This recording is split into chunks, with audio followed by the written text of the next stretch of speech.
What's good, everybody? It's John. Come back at you another video. So this video is going to be all about perspective, and I'm sure you guys are gonna love this one because I'm gonna have so much fun going through this topic here. So I've titled this video, "You call it adversity, I call it opportunity."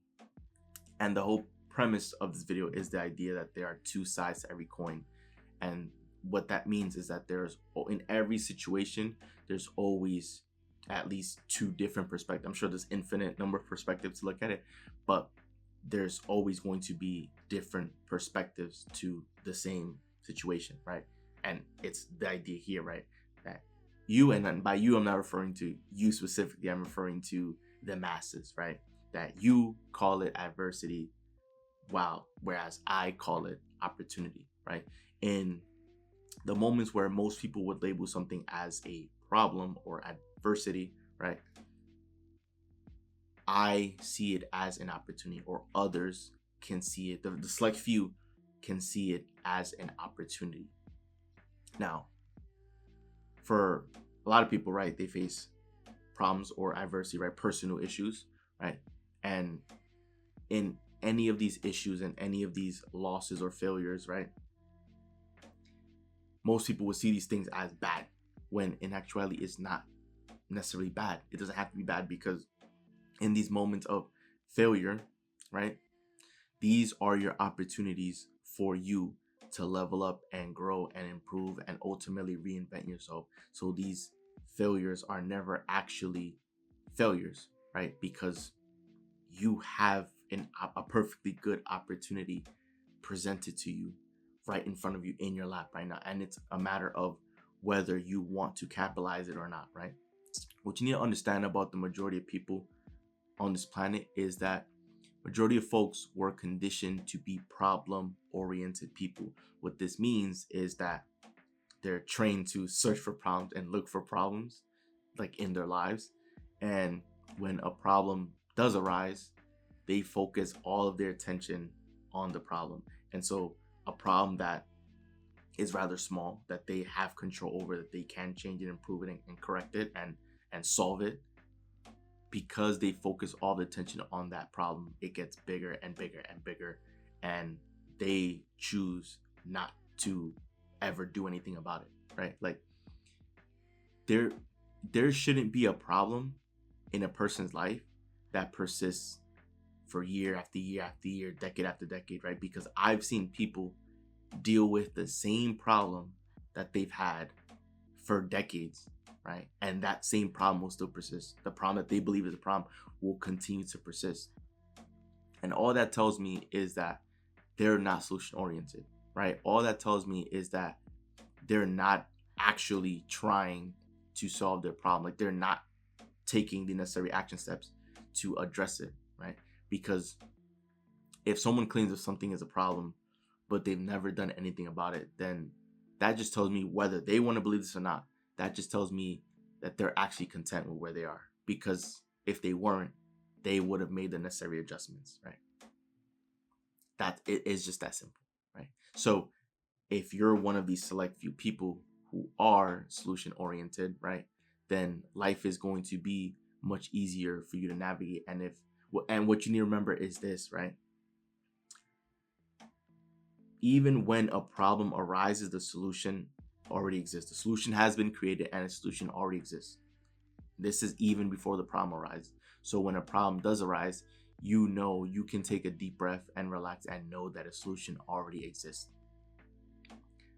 You need to remember that, because for most people, right, that are problem oriented, they'll focus all their attention on the problem, and they won't ever give any thought to the solution, which is why that problem will continue to persist, right? Someone who's solution oriented, rather than reacting, right, the person that's problem oriented, they'll react to the problem, they'll panic, they'll be worried, they'll be anxious.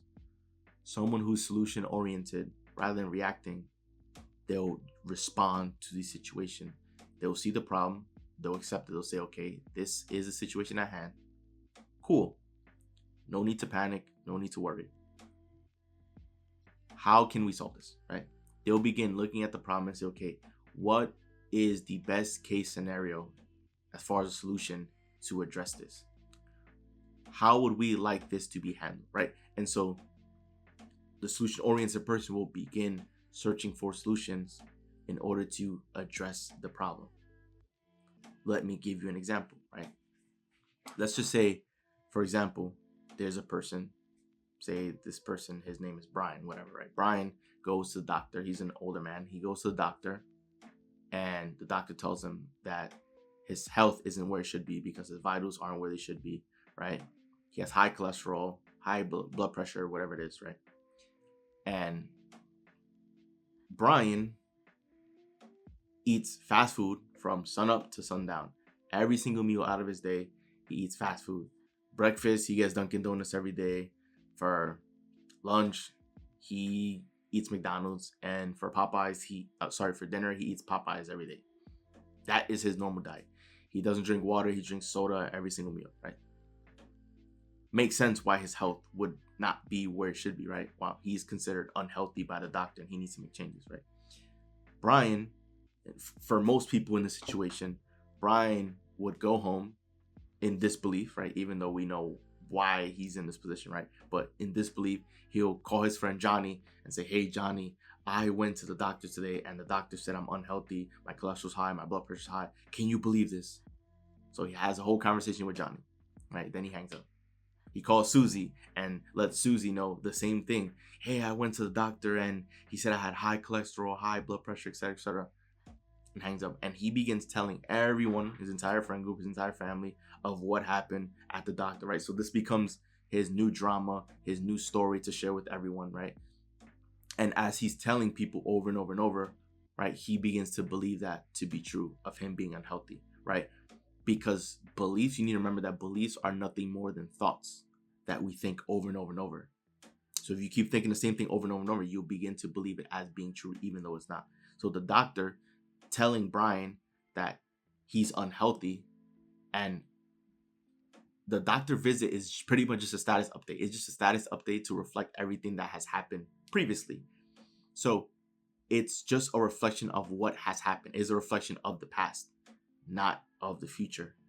But Brian, because he's telling everyone this information, he now believes he's unhealthy because that's the update that he got from the doctor and he's been telling all his friends. So because he now believes that he's an unhealthy person, in order for him to keep that belief alive, he continues eating fast food, right? He continues his bad habits because he thinks himself, well, I'm unhealthy, so there's nothing I can do about it, so I'm just going to continue doing what I'm doing. In that case, of course, that's adversity for Brian, right? Being unhealthy. But in that moment, that is a golden opportunity for Brian to turn things around. In that moment, he could tell himself, okay, the doctor checked on my vitals and said I'm unhealthy. Cool. That is just simply a reflection, a status update of all the actions that I've taken previously. I can change that, right? Me being unhealthy right now does not determine that I will be unhealthy for the rest of my life, right? I can make the appropriate changes and adjustments right now to change what the future has in store. And in that moment, Brian can change his diet into a healthier diet rather than eating all the fast food, and rather than going into specifics of what a healthy diet would look like, right? I'll just use this as a definition, right? Brian can begin eating as closely to as nature intended as possible, right? Fruits, vegetables, etc., right? You guys get the idea.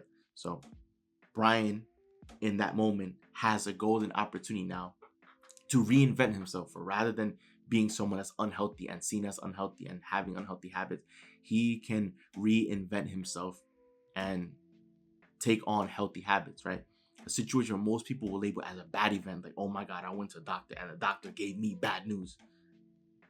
That doesn't have to be bad news. If anything, for some people, that could be the best news for them to hear, because it'll allow them to realize and come to the senses like, oh my gosh, I was making poor decisions all this time and I need to now improve. I need to do something differently. I need to change, right? So this is the idea that there are two sides to every coin, that in any situation, there can be two perspectives. Some people can just say, the doctor gave me bad news and there's nothing I can do about it. Or some people will say, well, this was some of the best news for me because now I can change. Now I can show up better and be better. This is what I mean. In certain situations, some people will call things adversity or problems when you can also see the same situation as an opportunity to be better. Right? I will use another example, right? Let's say we are talking about finances. And let's just say historically, right, up until this point that you've experienced financial struggles, right? For most people, they'll see that as a life sentence and truly believe deep down that they were just one of the unlucky people that were born, and that, in life you have some people who, end up doing financially well and other people that don't. And unfortunately, I was just thrown under the bracket of those people who weren't meant to be successful, who weren't meant to be rich, right? Some people, I've heard people say that out of their mouth, that they were just the unlucky ones, that wealth and success and financial abundance and all these things, that it was simply not meant for them, that destiny did not align it for them. That's come out of, like, people have said that out of their own mouth. I've witnessed it. People believing that they were just one of the unlucky ones that were born, that the rest of their life is just going to be, less fortunate or unfortunate, right? That they're just the unlucky ones. For them to say that means that they've believed it, because they've thought that to themselves over and over and over and over. And it's true, right? Because they believe it. And so even when opportunity shows up at their doorstep, they'll think it's too good to be true. Or knowing that they can probably find a book that can teach them financial principles, that can teach them about themselves, that can help expand or help them grow their minds or improve as a person, they'll disregard it or say, oh, no. They won't even consider it, because it'll go against their belief that they're just not good enough, that life, that destiny is already written, and that, that it's just not for them, that the cards weren't dealt in their favor. And so it is what it is, right? So they throw their hands up and just say it is what it is. In that case, they're right, because their belief of believing that they're not good enough, believing that they're not capable, believing that it'll never happen, then basically there's no reason for them to ever try, right? Because they'll believe that it's not going to work out, which is why they never end up trying to begin with. So it ends up being a self-fulfilling prophecy. However, if you were someone that believed that you were capable, that you were good enough, that you could be, do, or have anything in this lifetime, you wouldn't settle for less. You wouldn't settle for breadcrumbs anymore, right? Because many of us were led to believe, that we were just given breadcrumbs and told to be happy with it. But if you could be, do, or have anything, and you believe that to be true, then you are going to go after it, because you know that nothing is going to stop you, and only you can decide how far you want to take it, right? That's someone that believes in the opportunity. Other people would experience adversity and just lay down to it, fall victim to it, not knowing that the true power that they have access to, there's no amount of adversity that could ever be bigger than them. You tower over any problem or any adversity that ever comes your way. You tower over it. And remember, before the problems even created, a solution already existed. And the reason for this is because the law of opposites is a real thing, right? There cannot be an up without a down. There can't be a hot without a cold. There can't be light without dark. There can't be an inside without an outside, right? So just as a problem exists, by law, there has to be a solution. Yet most people don't want to search for the solution. They'll have a problem, and then they'll focus all the attention on the problem, and then the problem will consume their life. And then after they let their entire life go by, dictated by this problem, this quote unquote problem, they'll just say that, life was hard and, it is what it is. When this entire time they could have seen it as an opportunity to get better and reinvent themselves, right? I used to face adversity as well. Like, looking back in my childhood, right, I used to question the same thing about, like, if I'm a good person, why did I have to come from humble beginnings and have moments where I struggled or my family struggled, right? But now where I'm at, I look back at it and smile, because I understand that those moments of adversity that I used to believe defined me are just moments of opportunity. Those are moments where I can look back and smile because I know that I now have the opportunity to change that. I know that I can get better to then change my past, right? Or that I can get better so that my future doesn't end up as my past. That's a better way to say it, right? That I can improve and get better so that my future can, so that I can create the future, and the future can be how I want it to be, how I've created in my mind, as opposed to the future being closer to the past. There's opportunity for me to grow and get better. And so that's why I don't look at my past the same. If anything, my past was a good thing because my past helped me help mold myself into who I am today and help give me the tools to become who I am today. And rather than looking at my past as just being full of struggle, I look at it as it giving me the desire to want to mold myself into who I am today, the desire to want to be better. I see it all as an opportunity, right? I look my past and say, well, my future could be my past if I want it to be that way, but it can also be completely different if I want it to be that way too. So I'm going to better myself and continue growing so that I can make the future how I want it to be, rather than allowing it to be however, it ends up being, right? Like, I'm going to take control and I'm going to create the life that I want. And you have that opportunity right now. You watching this video right now, you have the opportunity to create the life that you want. You have the opportunity to create the version of you that you want. You have the opportunity. Any problem that arises in your life, a solution already exists.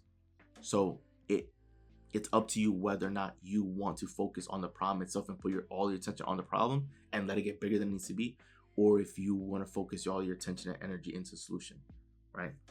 You at any moment in your life can begin to reinvent yourself, to bring out the better version of yourself. This is why it's so important to constantly invest in yourself, because investing in yourself is the best investment that you can make, right? Most people, it's like everyone knows that we're here in this lifetime for one lifetime, right? Everyone knows that. And yet, for some reason, people are so comfortable being their own worst enemy. When, if you're here for this one lifetime, wouldn't it make sense to try to just have fun and enjoy this experience and enjoy this time that you have here on earth, right? Wouldn't it make sense to just have fun and make the most of it, right? So wouldn't it make sense to also be your number one cheerleader, right? Wouldn't it make sense to live your life being your own number one supporter, right? It just makes sense. Because how does that even serve you? Being your own worst enemy, how does that ever serve you? It doesn't serve you. And yet that is the norm for the majority of people. And you can tell it's because people don't actually think. People don't actually think. People don't actually want to think. People don't want to solve their problems, right? People would much rather just have their problem because it's easier to just live life with this problem because, it's easier to just not do anything about it. But that doesn't make life fun. That doesn't make life enjoyable, right? I want to live my life to the fullest and being blissfully happy and just enjoying my time and making a difference in the lives of other people. So I'm going to take the necessary action to do that. And whatever problem arises, I can be at peace knowing that a solution already exists. So I can work towards the solution and worry less about the problem, knowing that the problem at some point will be handled. And that's how you need to see it. Whenever any problem arises in your life, you need to see it as an opportunity, right? Because now you have a chance to better yourself and reinvent yourself and show up as a new version of yourself. You have the opportunity now to create new habits, build new habits, and ultimately, as you get better, you help inspire other people to strive to get better too, right? And that's what life should be all about, us being the best version of ourselves for ourselves, but then also for other people so that we can help make the world a better place and help keep the world go round, right? So once again, the title of this video is this: you call that adversity, not you, but the masses, right? They'll call things adversity. I call that opportunity, because in those moments of failure and losses, you now have the opportunity to reinvent yourself. So keep this in mind while you're navigating through life. Remember, everything is an opportunity. Everything that happens in life is an opportunity. There's no reason to be down. There's no reason to keep beating yourself up, right? In some of those moments where we felt losses, where we felt just like that we ain't good enough, it's not that. We are capable. Everything is working itself out in your favor. You believe everything is working itself out for you rather than to you, right? Things don't happen to you, they happen for you, right? If you feel that things are happening for you, then you will show up each and every day with a smile on your face, with the right attitude, because you know that you're getting closer to where it is that you want to go. So show up each and every day with that positivity. Show up each and every day with the right energy, right? You want to show up with the right mindset all the time. And this right here is an example of mindset, because this is an example of perspective. That's all it is, just perspective.